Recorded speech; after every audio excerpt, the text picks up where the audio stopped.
Hello student, कैसे हैं आप। तो मैं आपको बाल विकास कंपलसरी पेपर पढ़ाऊंगा। मैं mister Santosh Kumar Tiwari DElEd first semester की क्लास लेकर उपस्थित हूं। और आज आपका यूँ कहें कि स्टार्टिंग है बाल विकास का, तो फर्स्ट चैप्टर है। और आज का जो टॉपिक है वो है बाल विकास का अर्थ। तो आइए समझते हैं कि बाल विकास का अर्थ क्या है। सबसे पहले अर्थ क्रमिक परिवर्तन, यानी कि धीरे होने वाला परिवर्तन, यानी धीरे धीरे जो परिवर्तन होता है उसे हम क्रमिक परिवर्तन कहते हैं।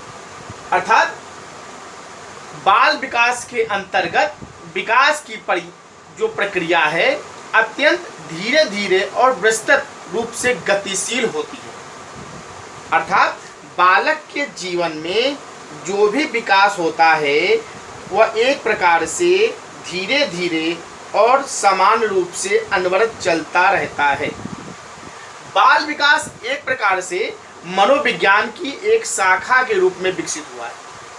अब मनोविज्ञान की शाखा के रूप में क्यों विकसित हुआ है? क्योंकि इसके अंतर्गत हम बालकों के व्यवहार, स्थितियां, समस्याओं तथा उनसे संबंधित जो भी कारण है उनका हम वैज्ञानिक स्तर पर अध्ययन करते हैं।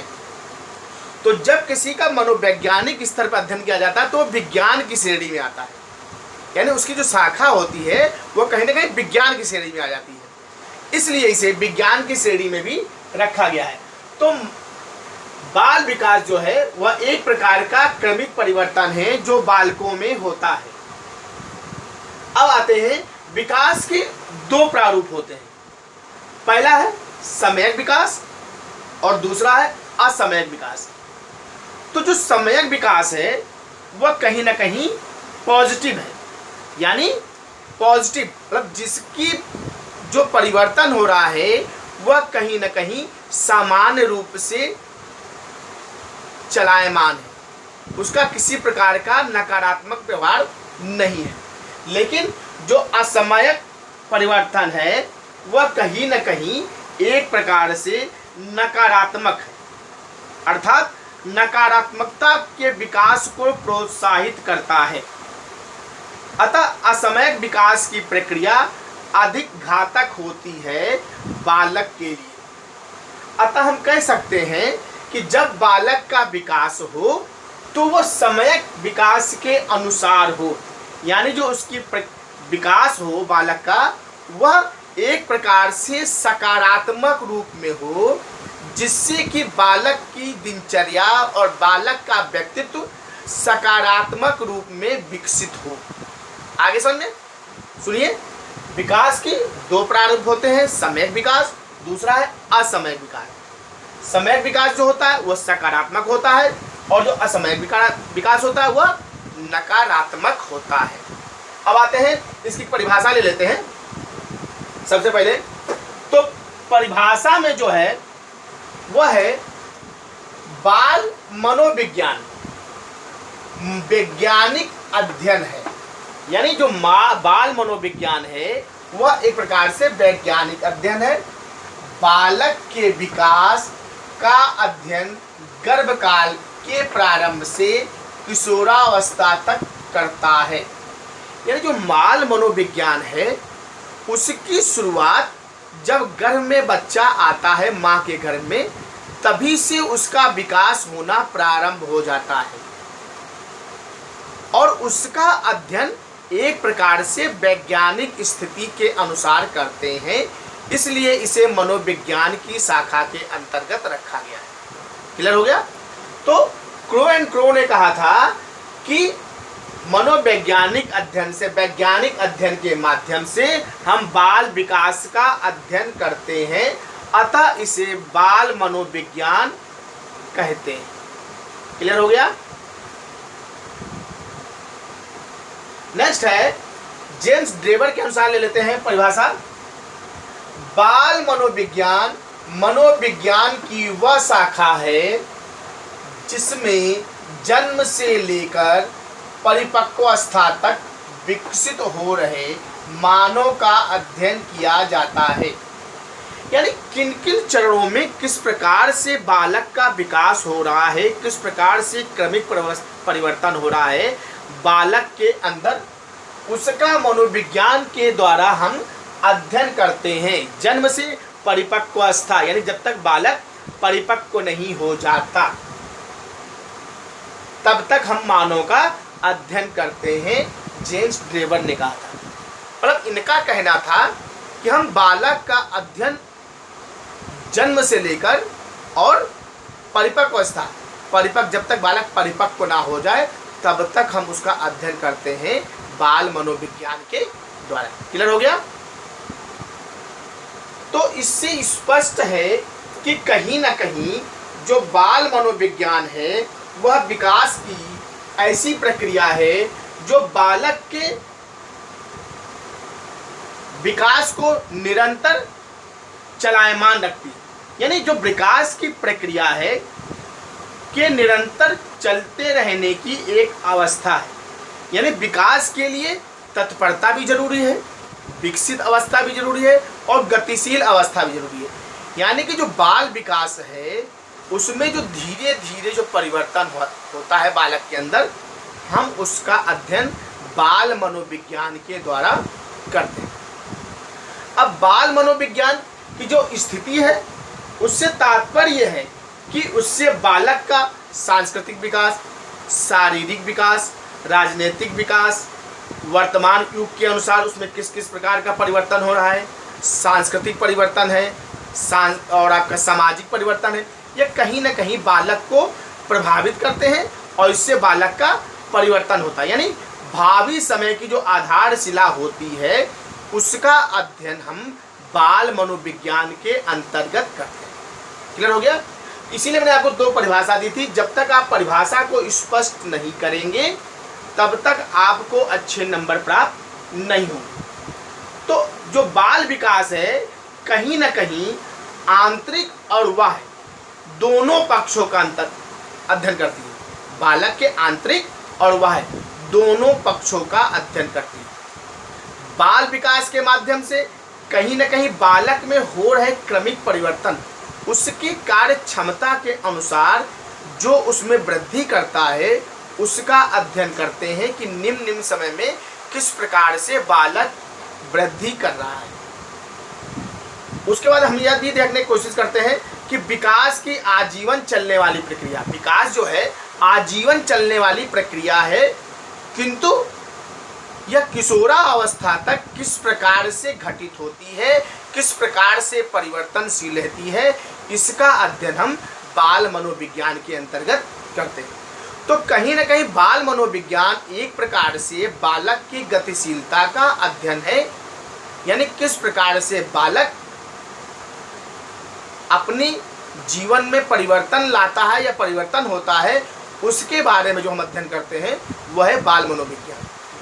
तो बाल मनोविज्ञान से तात्पर्य यह है कि अगर हम किसी चीज़ को जब तक उसके बारे में जानेंगे नहीं, जैसे डॉक्टर है, अगर डॉक्टर MBBS है और फिजिशियन है तो वो किसी चीज़ को जान सकता है, लेकिन अगर किसी स्पेशलाइज चीज़ को हमें दिखाना है, कैंसर से संबंधित दिखाना है, डायबिटीज से संबंधित दिखाना है, हृदय से संबंधित दिखाना है, तो उस विषय में उसको स्पेशलाइज होना चाहिए। इसी तरह जब हम बाल मनोविज्ञान की बात करते हैं तो मनोविज्ञान सब इसीलिए जुड़ा है क्योंकि कहीं ना कहीं जो मानव है वह मनोविज्ञान के अंदर आता है। यानी मन के द्वारा वो हर चीज़ को प्रभावित करता है।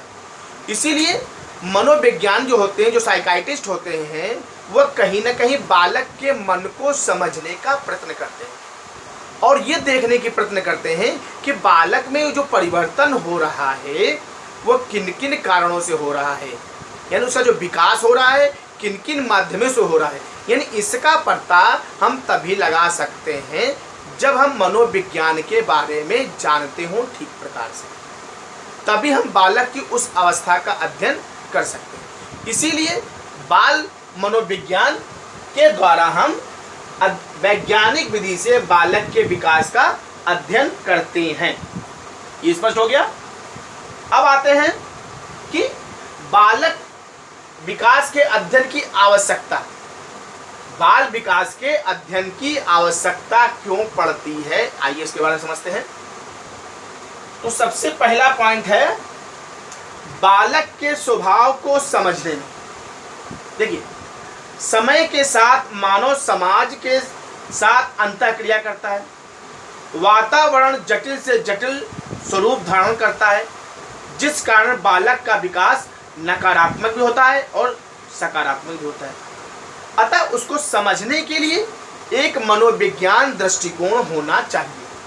तो सबसे पहले पॉइंट है कि बालक के स्वभाव को समझने में, तो विभिन्न आयु स्तर पर बालकों के व्यवहार में कौन कौन से परिवर्तन आते हैं तथा उन परिवर्तनों के क्या क्या कारण हैं, उस विषय में मनोविज्ञान अध्ययन से इस बारे में ज्ञात किया जाता है।